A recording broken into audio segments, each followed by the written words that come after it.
Jumpa lagi dari Ibu TV. Ya, di sebelah saya ini adalah sebuah laptop yang penampilannya sih ya nggak gimana-gimana banget gitu ya. Tapi isinya, ya ini adalah laptop pertama yang kita review full dan sudah menggunakan Intel Core generasi ke-12 atau yang dikenal sebagai Alder Lake H. Iya. Dan discrete GPU-nya juga yang terbaru dari Nvidia, RTX 3070 Ti. Kemudian layar, color gamutnya sudah sekitar 100% DCI P3. Resolusinya bukan Full HD dong, QHD 165 Hz. Harganya ya tentunya bukan untuk semua orang, tapi sebenarnya untuk kemampuannya ini sudah tergolong pantas.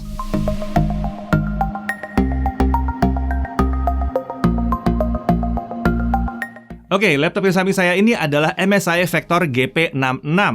Kami sendiri sebetulnya terkejut ya mengetahui bahwa laptop gaming yang satu ini sudah pakai Intel Core generasi ke-12 dan udah masuk ke pasaran Indonesia. Mengingat prosesornya aja baru diperkenalkan di Januari 2022. Dan kita review ini di akhir Februari awal Maret 2022. Di video kali ini kita tidak akan banyak bahas mengenai detail prosesornya lagi, karena kalau hanya prosesornya sudah dibahas sama Alfa, ada videonya ya. Oke, kita langsung aja bahas mengenai spesifikasinya. Yang pertama, dia pakai Intel Core i7 12700H. Ya, 12 berarti generasi ke-12.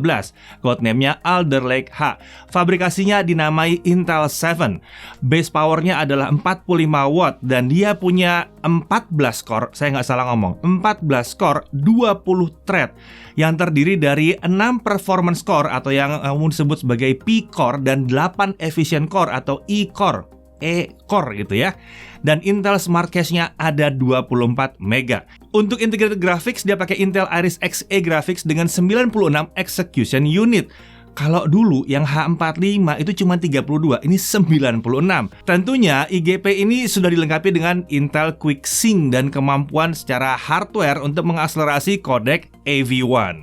Untuk memori atau RAM yang terpasang di sini adalah 16 GB. Nah, tapi dia memilih RAM yang memang lebih friendly untuk kondisi sekarang, yaitu DDR4, yaitu karena memang prosesornya support DDR4 dan DDR5, tapi versi laptop ini pakainya di DDR4. 16 GB, 3200 MHz, konfigurasinya langsung dual channel. Tentunya ini akan memudahkan kalian kalau mau upgrade saat-saat ini, karena nyari DDR5 tentunya masih agak susah ya. Nah, kalau kalian mau milih untuk mengupgrade RAM-nya, dia bisa mentok sampai 64 GB. Untuk storage, dia pakai SSD M.2 PCIe Gen 4 dengan kapasitas 1 TB. Dan tentunya ada slot M.2 kedua, jadi kita bisa nambah kapasitas storage-nya. Discrete graphics-nya udah dibahas tadi, dia pakai Nvidia GeForce RTX 3070 Ti laptop GPU dengan 8 GB GDDR6. Ini varian RTX 30 yang baru ya, yang juga baru diperkenalkan di Januari 2022. Dibandingkan dengan RTX 3070 laptop GPU, perbedaannya ada di jumlah CUDA core. Sebelumnya ada 5120, yang Ti ini 5888 unit. Ini berarti dia sama dengan RTX 3070 versi desktop. Untuk maksimum TGP dari GPU ini dipatok di 150 watt. Luar biasa ya, meningkatnya lumayan ya. Fitur resizable bar juga aktif di sini. Itu akan meningkatkan performa di beberapa game. Laptop ini juga sudah dilengkapi dengan Mux Switch yang memungkinkan discrete GPU aktif terus-menerus atau aktif bergantian dengan integrated graphics. Untuk berpindah antara mode, pengguna cukup menggantinya di software MSI Center. Untuk wireless connectivity, dia menggunakan modul Intel Wi-Fi 6E AX211. Tentunya sudah support Wi-Fi 6E ya, yang memiliki dukungan untuk band 6 GHz. Tentunya 5 GHz dan 2,4 GHz juga bisa. Dan dia juga sudah support gigabit Wi-Fi serta Bluetooth versi 5.2. Untuk baterai kapasitasnya adalah 65 Wh dan operating system bawaannya adalah Windows 11. Nah, untuk body form factor-nya tentunya ini clamshell, materialnya adalah perpaduan logam dan polikarbonat. Warna Core Black namanya nih.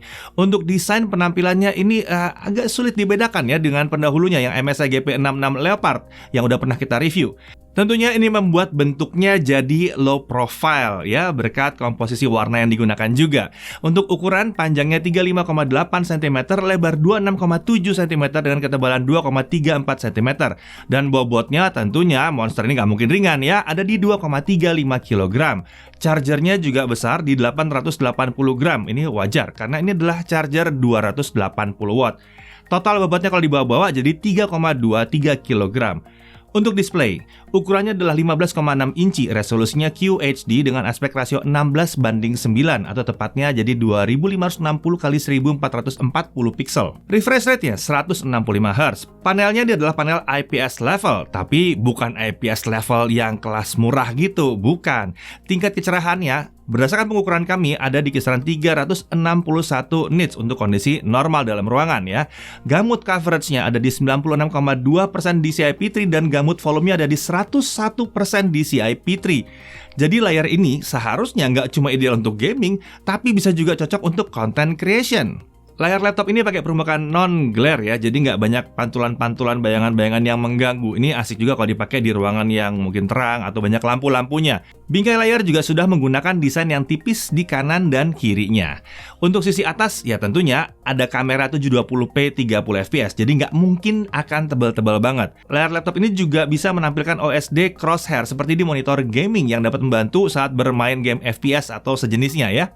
Posisi dan warna crosshair ini dapat diatur melalui software di MSI Center. Untuk audio, laptop ini dilengkapi dengan dua speaker pada sisi samping bodi dengan arah keluaran suara ke kanan-kiri secara horizontal. Disediakan software Nahimic untuk mengatur profil suara dan mengaktifkan fitur sound tracker. Seperti laptop gaming MSI lainnya, suara yang dihasilkan ini tergolong lantang dan kualitasnya oke banget. Untuk konektor, di sisi kiri ada satu USB 3.2 Gen 1 yang 5 Gbps, lalu ada satu USB-C 3.2 Gen 2 10 Gbps yang juga mendukung display out dengan protokol DisplayPort. Kemudian ada satu 3,5 mm audio combo jack. Di sisi kanan ada USB 3.2 Gen 1 yang 5 Gbps. Sisanya di mana? Ada di belakang. Di belakang ini ada satu mini DisplayPort, ada 1 Gigabit Ethernet, ada satu HDMI dan ada satu DC-in untuk ngecas laptopnya tentunya. Untuk keyboard, tentunya dia masih menggunakan keyboard yang dari peripheral gaming ternama, SteelSeries. Keyboard ini tidak dilengkapi dengan tombol numpad yang membuat posisinya lebih ke tengah, jadi area palm rest-nya jadi bisa lebih luas di sini.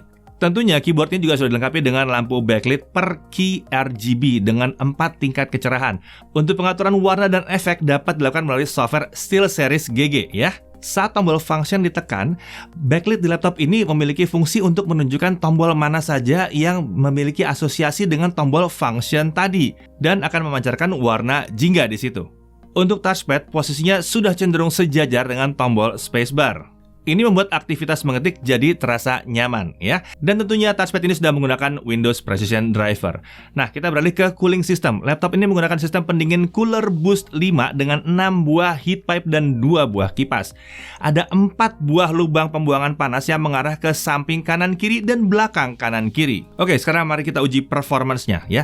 Laptop ini menyediakan 5 profil performa yang dapat diatur melalui software MSI Center dengan pilihan Smart Auto, ini defaultnya ya. Lalu ada Extreme Performance, ada Balance, ada Silent, dan ada Super Battery.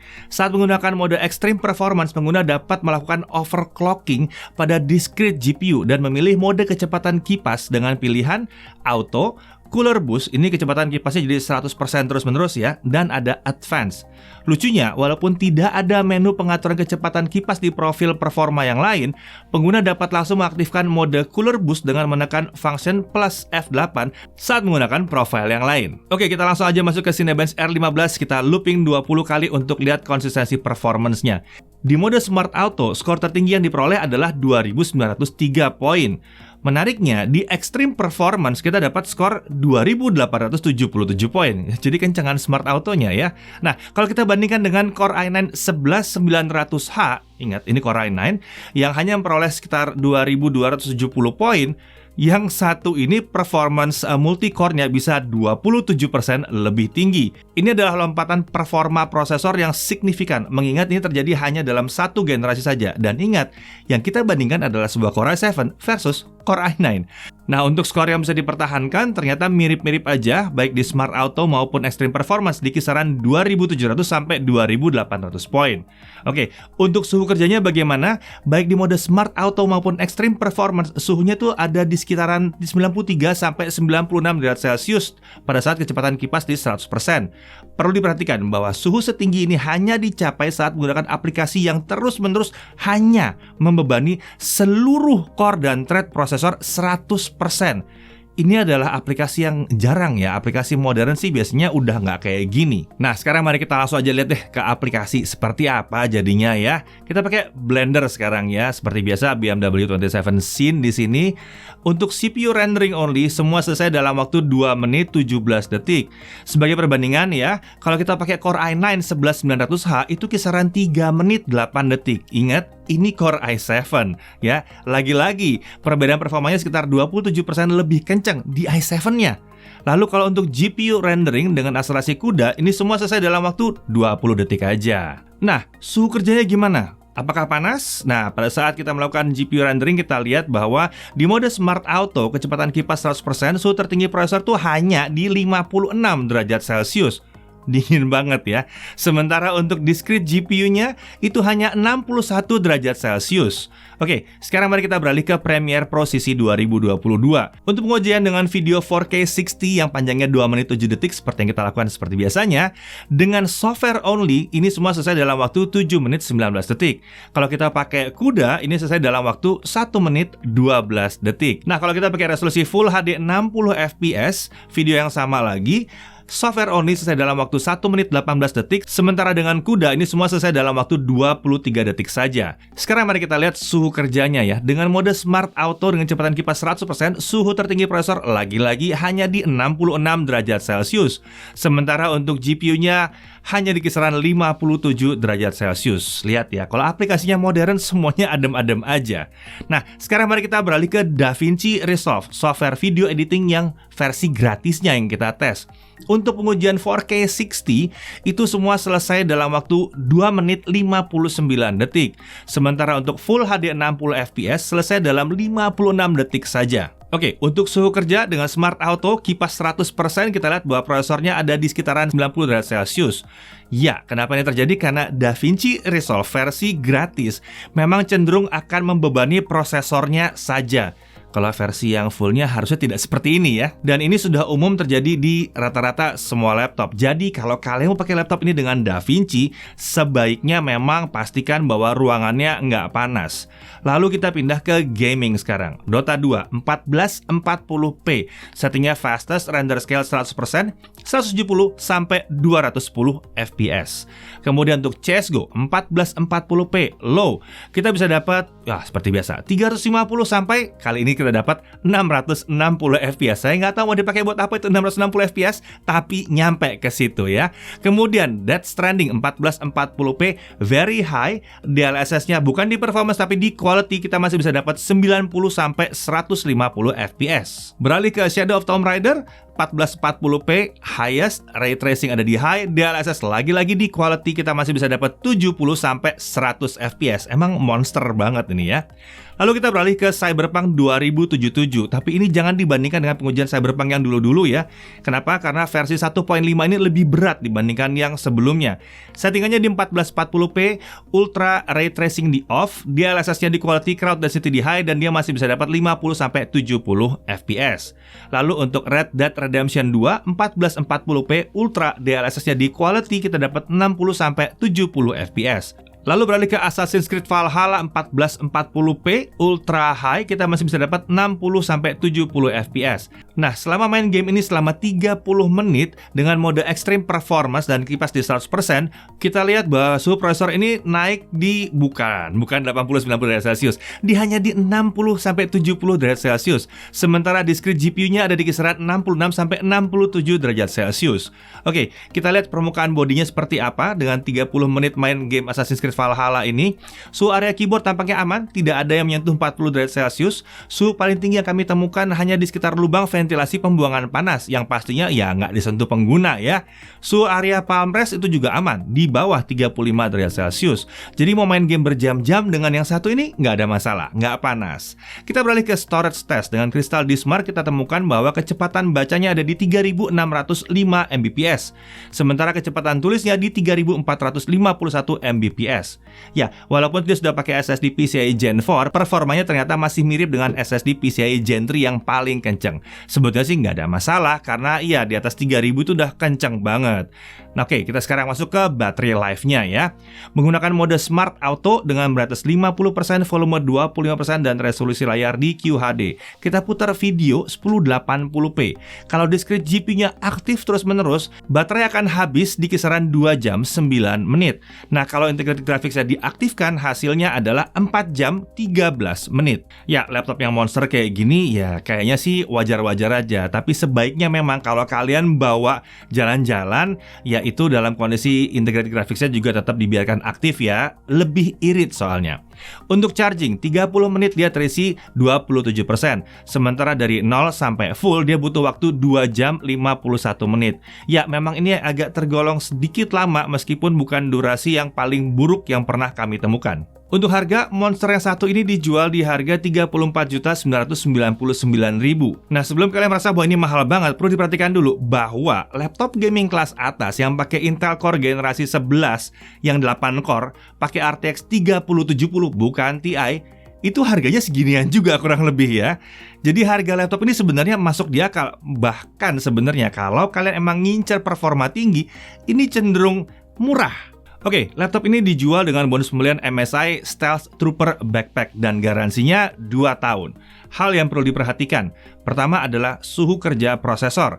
Memang suhu kerja prosesornya bisa agak tinggi kalau memang softwarenya ngegas hajar prosesornya 100% terus-menerus. Kalau kalian menggunakan software semacam itu, pastikan kalian mengoperasikan laptop ini di ruangan yang dingin dan kecepatan kipasnya ditaruh di 100%. Tapi kalau kalian pakai aplikasi modern seperti yang kita uji sebelumnya, ya kayaknya nggak ada masalah ya, karena cenderung dingin bahkan di sini. Lalu kemudian daya tahan baterainya agak boros, tapi ini rasanya wajar sih untuk performa semonster ini. Lalu waktu chargingnya ini agak lama ya, dan kemudian sayangnya kita belum menemukan konektor Thunderbolt, walaupun sebenarnya RTX 3070 Ti ini sudah super kencang. Nah, dari si poin menariknya, ya jelas dia sudah pakai Intel Core generasi ke-12 atau si Alder Lake H ini di sini ya. Performanya kenceng banget dan sangat signifikan peningkatannya dibandingkan yang generasi 11. Lalu, GPU-nya RTX 3070 Ti. Ini kuat untuk gaming AAA di resolusi QHD, bukan Full HD ya. Kencang di content creation dan masih bisa di overclock kalau mau. Nah, lalu di sini kami masukkan pakai RAM DDR4 sebagai sebuah keunggulan. Kenapa? Karena pada saat video ini dibuat, tentunya masih agak susah mencari RAM DDR5, sementara performanya juga udah kenceng parah. Jadi ya nggak ada masalah DDR4. Kemudahan upgrade jadi lebih penting di sini. Lalu SSD bawaannya udah besar dan performanya udah lumayan ya. Dan plus masih ada satu slot M.2 lagi untuk nambah kapasitas SSD. Layar QHD 165Hz dengan color gamut yang sekitar 100% DCI-P3. Mantap banget untuk content creator. Keyboardnya ini juga udah gaming grade dari SteelSeries. Mau main game, mau ngetik, enak banget. Wi-Fi sudah Wi-Fi 6E dan Bluetooth sudah versi 5.2. Ya, jadi kalau yang kalian cari adalah sebuah laptop untuk content creation dan untuk gaming juga mungkin, atau sederhananya sebuah laptop super kencang masa kini dengan CPU terkini dan GPU terkini yang performanya luar biasa, ya, yang satu ini bisa jadi pilihan yang sangat menarik. Saya Deddy Irfan, Jaga TV.